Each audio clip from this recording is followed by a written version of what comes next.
এখন আমরা তাজপুরে আছি। সমুদ্র আমাকে জীবন থেকে অনেক কিছু শেখায়।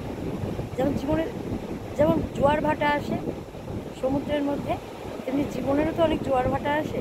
দেখবেন যখন সমুদ্রের ভাটার সময় সমুদ্রের কিন্তু কাছে কিছু থাকে না, আবার ঠিক জোয়ারের সময় সমুদ্রের কাছে সব চলে আসে। কত আলো, কত মানুষ সব সমুদ্রের কাছে থাকে। তেমনি মানুষের জীবনেও কিন্তু ঠিক ভাটার সময় দেখবেন আপনার আপনজন কেউ আপনার কাছে থাকবে না, কিন্তু জোয়ারের সময় দেখবেন ঠিক আপনার কাছে চলে আসে।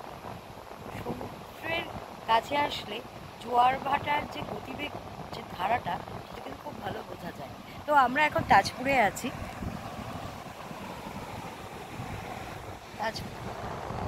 তাজপুরের সি বিচটা একদম নিরিবিলি নিস্তব্ধ, আমার ভীষণ প্রিয়।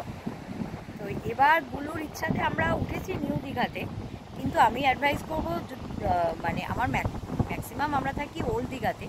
ওল্ড দীঘাতে আমার বেশ ভালো লাগে। ওল্ড দীঘার একটু পিছনের দিকে গেলে, ব্যারিস্টার পাড়ার দিকে গেলে কিন্তু একদম নিরিবিলি নিস্তব্ধ। তো যাওয়ার সময় এখন কলকাতা থেকে রওনা দিয়েছি, তো তাজপুরটা হয়ে মন্দারমণি হয়ে আমরা বাড়ি ফিরব।